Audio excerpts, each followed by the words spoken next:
Thank you all for coming and joining on our avatars, VR and avatars panel here at South by Southwest. And I have some avatars around here, and we're playing with things that people often think are far away, but we're already using them, right? And once you enter a virtual world, you can be a panda if you want. Um, And I see here my guest today. I'm Mar Gonzalez from Microsoft Research. I look more like this normally. And I also have with me Timothy West, who is the Vice President of Virtual Reality at Unity. Domna Banako, who is a researcher from academia working a lot on avatars, behavior, and perception. Veronica Orballo, who is our entrepreneur in the crowd, also an academic, but she has a startup creating avatars and a lot of background on animation. So I think we're going to have a very interesting discussion. And now I'm going to reveal my actual me. Hey, this is me. So I think we're getting to this point that it's becoming very easy to interface our faces with, change ourselves and our representation in virtual worlds. And in a sense, that's avatars, right? We are getting more used to using avatars. And in this panel, we're going to go beyond the uses we're seeing and find what the challenges are, how this field is evolving. We're seeing how this creating these realistic digital humans is becoming this centerpiece of takeoff of many technologies related video communications, but also in virtual reality and even AI. But when we go to VR, we find the virtual worlds are widely underpopulated. So I want to ask you guys here what you think is preventing us from realizing this potential of the technology, right? Why do we don't have more avatars in our virtual environments, and why those avatars, beyond social VR, are not becoming more standard, right? The use of full avatars. So maybe Veronica, you can lead a little bit from the technical side. What is from the technical side? Yeah, definitely. Well, thank you, Mar, for this awesome invitation. Delighted to be here with the three of you. So avatars, I mean, I've been doing research and development since my PhD for the past, 15 years on how we create digital humans. And one thing remained constant throughout the years, which is extremely complex. Like creating just one digital character requires understanding the morphology, the geometry of the face of the digital human, their body, requires understanding how are we going to manipulate it, right? Requires creating the animation system, the texture, the skin, how is it going to look, how is it going to behave. So, and all that is pretty much a luxury of AAA games and film studios. So I think what has been lacking is easy access of technology in terms of tools, so people can actually create digital characters faster and create content faster. So in the past few years, we can see how tech has evolved significantly.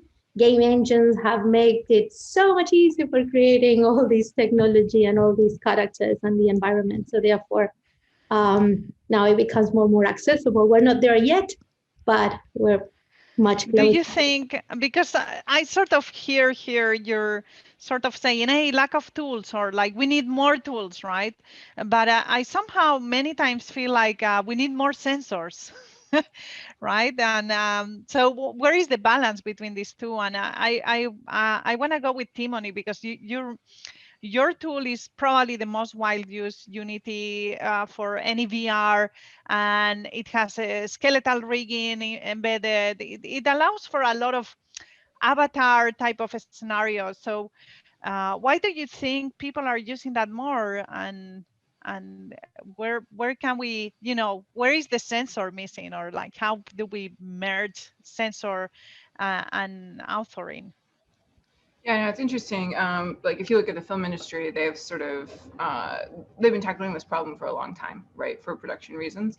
But when you go on, when you go into like a mocap studio, it is a dedicated space entirely built for the single purpose.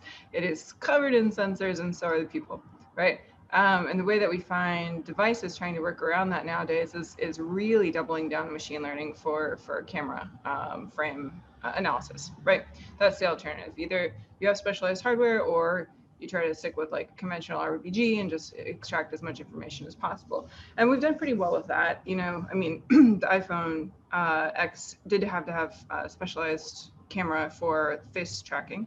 But one could see a future in the next 5 years where perhaps that wouldn't even be necessary. And certainly in the wild, there are other really robust APIs that allow for that. So I think you kind of want to go where the hardware can go. Like there's cheaper sensors across the board, but at the end of the day, cameras tend to be the most ubiquitous. Now then the question is, are people comfortable living in a world surrounded by cameras? I'm just looking around my space.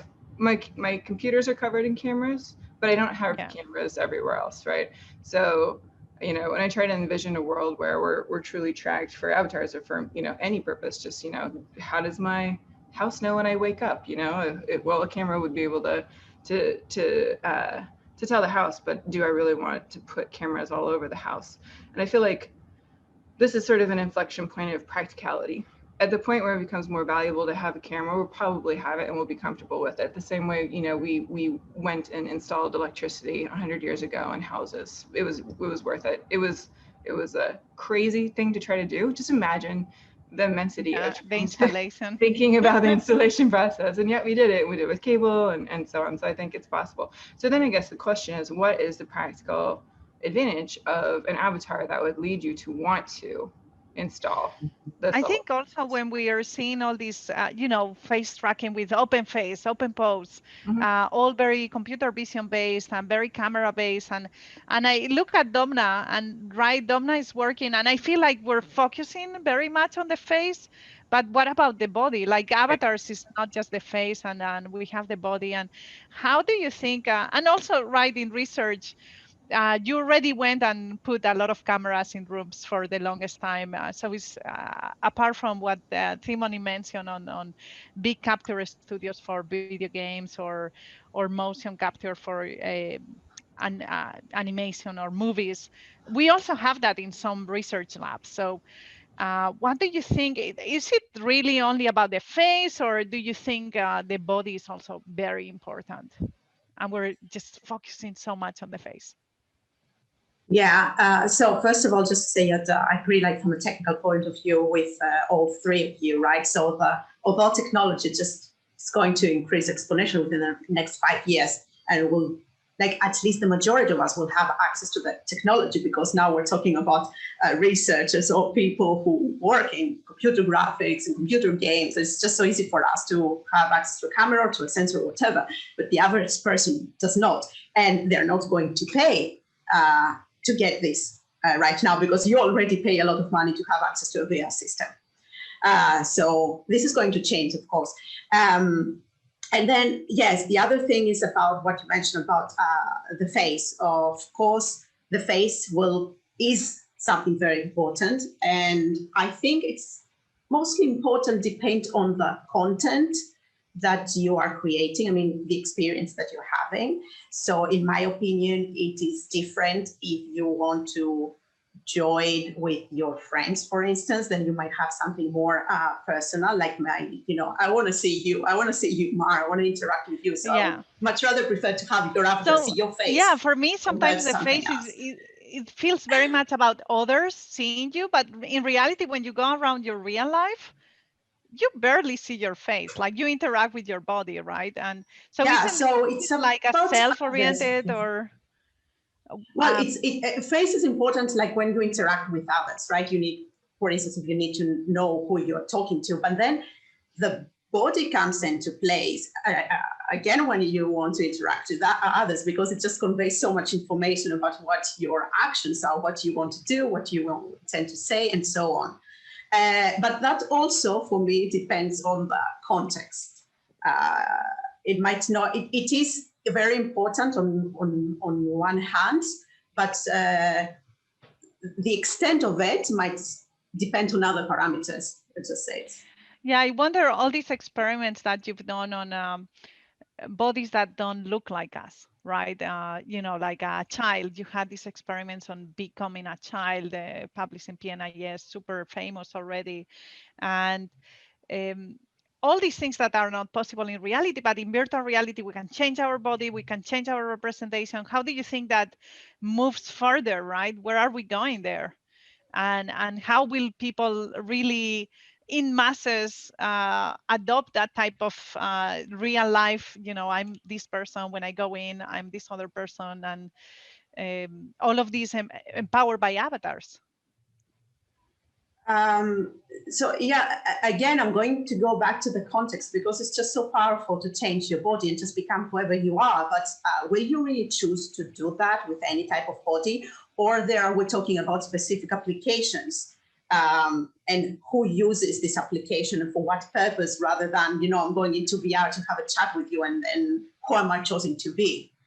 Really? Yeah, I wonder, you know, I would like to be the rabbit in Alice in Wonderland or something like that, right? Like, I feel like people will want to play more in the game scenario probably than in other scenarios. So I get what you're saying about this being scenario dependent. So I want to just go a bit more about this and you know, yeah, we're talking about having very different bodies, but there is also this having a body that looks perfectly like you. Does that have challenges also, right? Apart from the technical. So I wonder if, you know, on the technical side, maybe Veronica, you work on that. How far are we from having perfectly looking like avatars? That's a really good question. I think we've already crossed the uncanny valley, and today with the hardware and software that is available, you can get extremely good photorealistic characters. I remember we did a SIGGRAPH paper in 2010 that crossed the uncanny valley.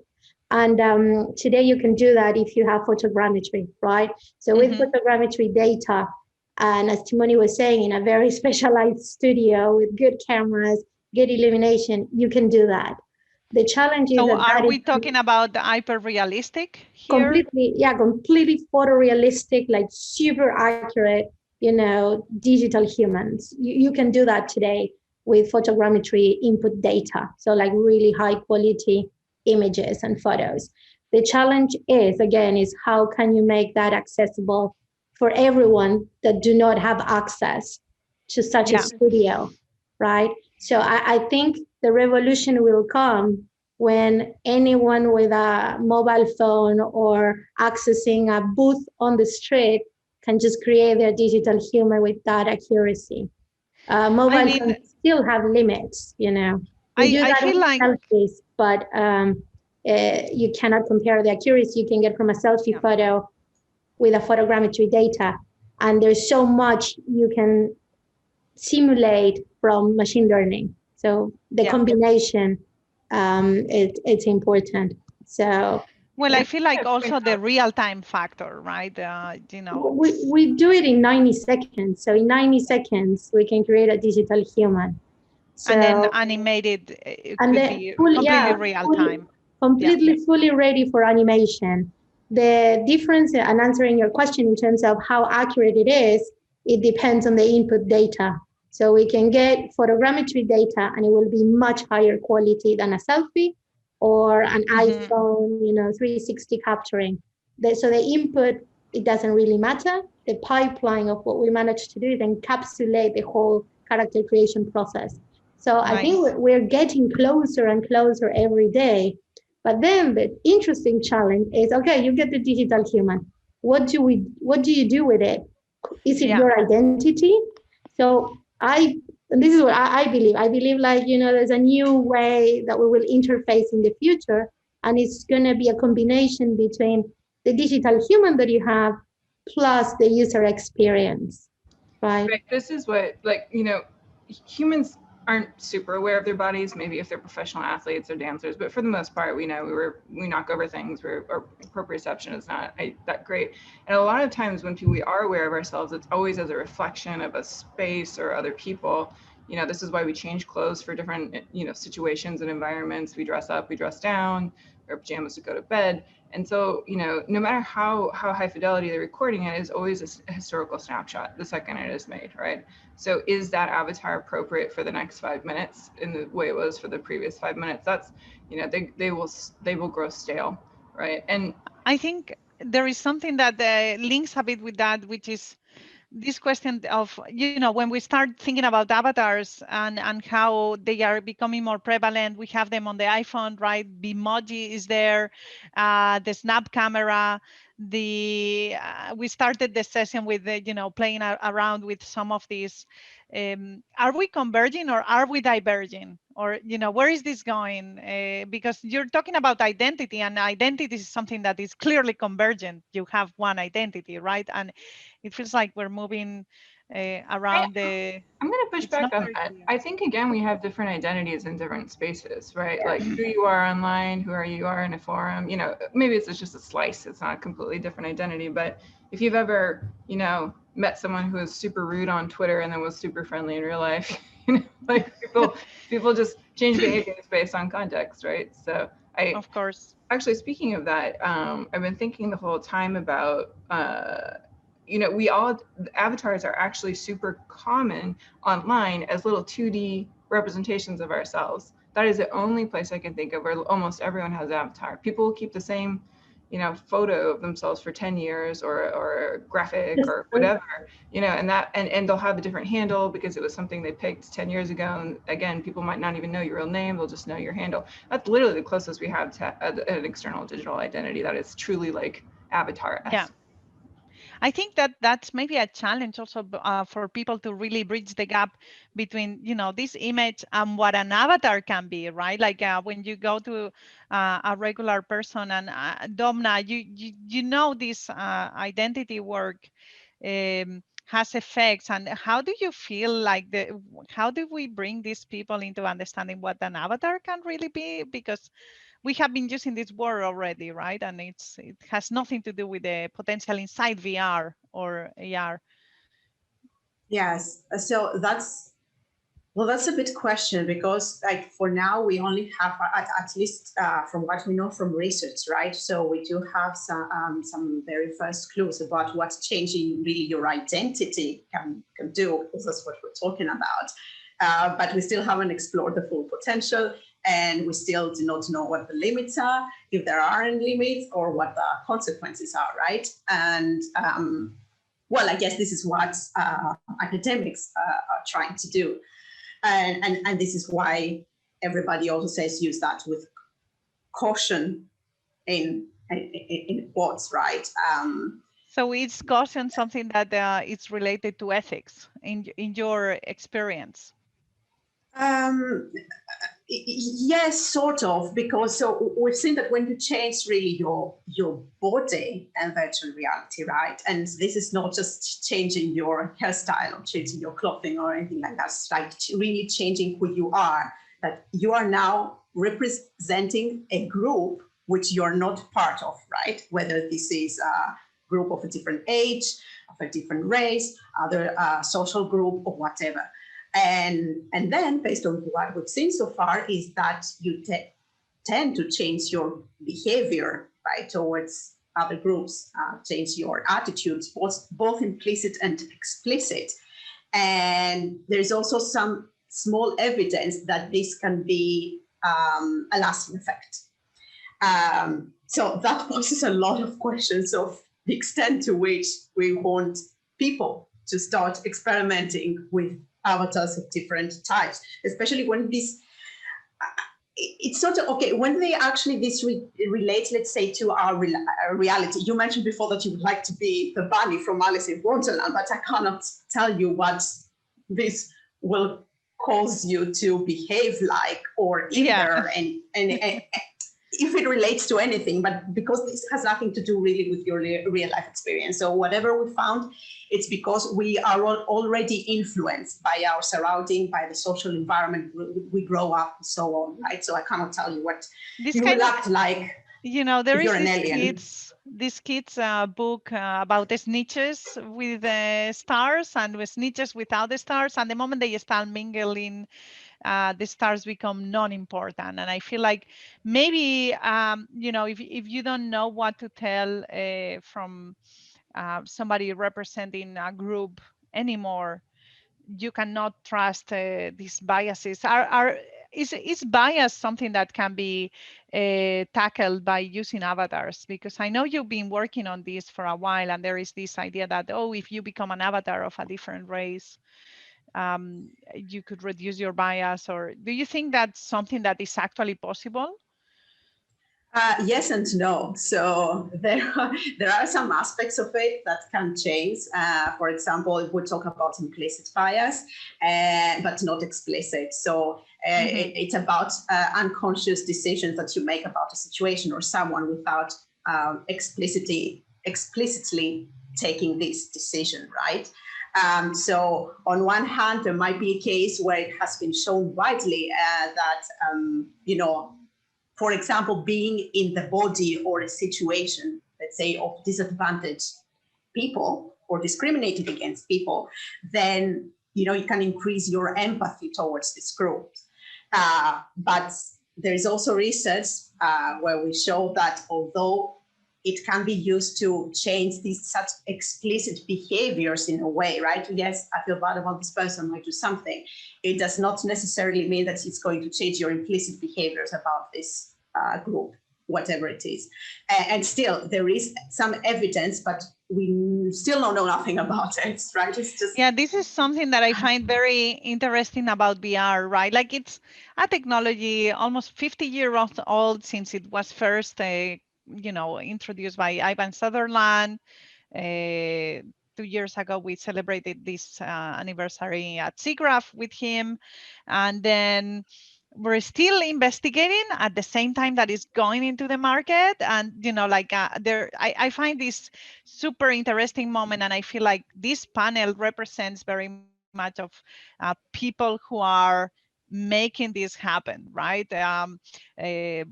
You're studying all these effects. Veronica, you're building these tools, and Timon is bringing tools to everyone to build on VR. I myself, I'm working a lot on creating open source assets, right? Because as we're saying, we need people to be able to access assets and access animation kits and all these things. I feel like we can now move into how we make this a general public thing, right? How this becomes, because a lot of people already have headsets. We're having an explosion of people buying headsets, and they're still underpopulated. So if I can add a little bit with what Donna was saying, is if we look at this at the use of avatar in another perspective, avatars can suddenly bring cultures together and can bring people together in a way we couldn't before. It's not just the representation; it's the power of what they can do. And a good example is that I can create my digital avatar. I can even change skin colors, shape, form, or whatever. But they can do something even more magical, which is they can speak any language if we wish. So suddenly you can communicate with a complete different culture, right? And bring people together that before they were completely isolated, right? Maybe so that's it, right? With it goes social beyond VR the bias, platforms, the social VR platforms, there is no gaming inside. There is maybe sometimes there is a concert inside, but they bring a lot of people inside, and they bring real people. This is not Second Life anymore, where they're only psychologists inside. And I feel like it might be this bringing together, and still the avatars there are kind of limited in what you can do in terms of representation. Maybe Neos is probably the one that you can edit more your avatar, but Altspace has increased the emotions and animations on the faces, but still, I feel like there is this passport thing, right? Like I should be able to bring my app everywhere I go, and I wonder how That gives I'm, you, I'm Mar, gonna what you've just said, that gives you a very important thing to discuss is who owns the avatar. uh-huh. But I don't know if we want to talk about that here. So I just put the question out. Is Well, like, I think that's something that it is indeed one of the challenges for adoption, right? Like it's how we create it and then who owns it. And so far, I feel like we don't have any centralized way to transfer assets across games or across. So it's not even possible to have your own avatar and bring it to places. So I guess part of this panel is partially defining what the problems are, because whatever problems we're having, other people are having them too, and then someone can solve that. a technical issue is a lack of a standard to actually be able to transport one avatar to another one. How do you define an avatar, right? So if you go to any company, they have their own way of creating it. So as one day, the facial action coding system was created, or the MPEG format, I think maybe there's a point that an avatar standard should kind of like be created if you want to be able to transfer it from one place to another. It's strange. Yeah, I though, like how I just don't, like in different virtual worlds, I want to look different. When I go to Altspace, I have a very different appearance. When I go to VR chat, I'm always the butter with little stick legs because I love it. Maybe I'd be the butter with little stick legs in Altspace too, if that was an option, I guess. But it's the same way of wearing different clothes for different places or acting different. I have these predefined avatars, and I suppose it'd be good to have smart defaults, but the reality is I'm gonna want to look different in Skyrim VR than I do and I don't mind recreating and customizing on any more than anybody minds when they have to make their avatar at the beginning of the game. I mean, sometimes I've spent more time in the avatar creator than the game, right? So depending on the game. So I guess the question is, what's the real value of always looking the same, and will people truly want that, or not? Yeah, I guess here we always fit on the application, right? Like maybe in a work scenario, you want to have an avatar that looks like you, and maybe the applications for avatars widespread right now that we're seeing are not in VR yet, and we can learn a lot from there, right? Like all these cameras that can allow you to create a small avatar, and you don't see it in VR, but many learnings can be transferred. I sort of feel like the panel is bringing us to this discussion of democratization, right? And I want to end up with a round of how you think we can further democratize avatars for VR, and what can we do there? Domna, do you want to start? Maybe we should start from the technical point of view. This is okay, more relevant so let's because just it's the main concern, start right? with Veronica. Veronica, do you think something in particular, right? Maybe it's something you already said, but you want to highlight. This is what we need to democratize avatars. For the general Hopefully public. the contribution of what we're trying to do can help that democratization, which is actually making a process that is easy for everyone to create their digital humans, that then they can personalize and make them unique as they wish, depending on the environment. By the time you can put in the hands of people, like users, right, that can create their own content and create their own digital human, then they will find the right application or where to use it, really, right? Yeah, I would say just trying to make the coolest tech possible so people can create their digital human that will pretty much help scale it. That's good. Timony, do you have any thoughts? I mean, you're probably already working on this with Unity becoming the tool that is right now, but yeah, any we ideas? We have a active avatar working group. The biggest thing that we identified is simply that there are just vastly different use cases for customers that would not really allow for one central tool ever to be made. And So for example, in the group, my team creates avatars for our VR multiplayer editing solutions, multi-user editing solutions.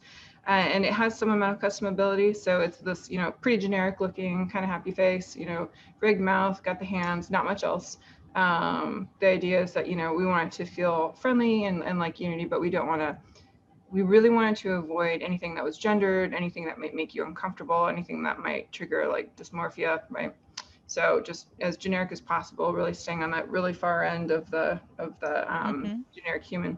And then we have some customization, like if it's for automotive or for construction, we have like a construction hat version, so some amount of modularity there. But extremely simple. It needs to be able to work with very large objects, so it has to be low poly count and so on. On the other end of the spectrum, also in the avatar working group, we have people who are working with film, and they need like realistic skin, realistic hair, the opposite of what we need for the generic VR editing tools. And so they have to really look into what are cutting edge real-time solutions for this type of extremely expensive processing. So yeah, it's really all over the place in terms of what people want. I think there can be a middle ground standard for, let's say, most stereoscopic multi-user experiences. We know it's going to have to be sort of mobile friendly, right? Because that's where the device processing is right now. But yeah, it's been a challenge. And again, we just decided we weren't going to try to solve it holistically. No one would be happy with that output. Yeah, I think from being a platform in which everybody builds on top, you need to support all the possibilities. Yeah, in my case, I'm very invested on people should have assets and ways to do things easier. I remember one experiment that I did on my postdoc took me 6 months to animate the avatars and like design everything. This is on a computer science department. And I mean, that's not something, and still nowadays, that seems like the best solution, right? For VR. And I think probably Domna, you spent a lot of time also preparing your experiments, and it's a lot of work. So I've been launching initiatives on that area, like first having avatars that look like people. So, they can be used to study things like Domna, but also, open source. Everybody, please start using avatars. And then animation tools that are super simple for them, right? With just a Kinect camera or something like that. I feel like these need to support things like FACS, like Veronica was saying. Like if there is a standard for something, we should be supporting it. So people can start converging a little bit on some things. But I wonder if also there is this part in which Domna, your studies are very much so, but the added value, right? Like in order for people to pick on this, they need to really see more of the added value. And do you have any other thoughts on this democratization? Look, I'm going to go back to the content because, like in general terms, maybe people, at least the majority, said there's this explosion of people buying head-mounted displays, right? And then again, we have the issue of going a step further and buying the extra equipment that is needed to have full body tracking, okay, which is an issue. It's going to be resolved, but for now, it's an issue. People are not going to spend more money, between a phone, an HMD computer that you need and so on. It's just a lot of money. So they're just going to resort to using whatever is available. And then on the other hand, again, about the content, if people do use VR for online gaming, then you might resort to a different solution compared to a clinician who might use virtual reality and play with body representation to study something completely different, to use it for a specific purpose. So yes, use avatars. Just make sure that you use it it makes sense to use it in the content that you want to be embedded in, right? There are, for example, just to mention an example, there are studies, for instance, that show that when you do go into a collaborative virtual reality environment to discuss a new design of a car or whatever, then you do not want somebody's virtual body getting in front of you when showing you something. Because I mean, come on, you do this in reality and it might be really upsetting, right? You just need to have a full view of the model. So there, the people, the users actually prefer to have, let's say, a bubble representing them just to know who's where and so on, right? And interact. But you don't want somebody's full body obstructing the view. Maybe you just want a hand so that you know where they're pointing, for instance, okay? It's just an example. And there are people who are investigating. Sorry, we actually just literally had to solve that problem for our stuff, because when you're showing people something, everyone's looking at the same thing, and it's VR, so everyone wants to be like this, right, and really look at it. So we had to create a shader so that you can see through other people in a way that doesn't make you feel like you're inside someone else or uncomfortable. You know, it doesn't have clicking planes. It doesn't do the weird thing where you see the eyes and the teeth. So yeah, it's the real content versus you know, when you're seeing something, it's becomes key, right? Like, is the attention on the person or on the content? And I feel like what we're proposing here are a bunch of things that they still need solving. And I want our audience to, you know, be enthusiastic because these things are coming, but also be enthusiastic because they can be part of it, right? Like, you know, there are all these things that will need solutions, and there is a lot of gaps there for you to start building on top and contributing to this new era of avatars in VR, but also across. And we will have some time with hybrid, right? Like asymmetric type of computing, in which some people might be in VR, some people might not be in VR. We have to support all of that. And then also some people might have super high-end devices with body tracking, some people might not.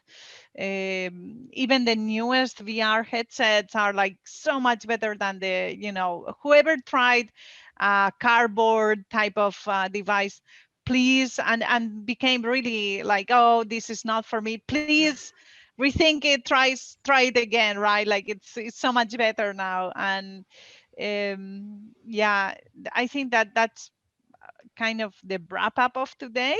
And I want to thank the speakers. Thank you so much for joining. I think this was super interesting. I hope our audience think it too. And you can find us on Twitter, and we're happy always to engage more and explain more in each of our fields. Yeah. Thank you. Thank you so much. Thank you so much. Bye-bye. Take care.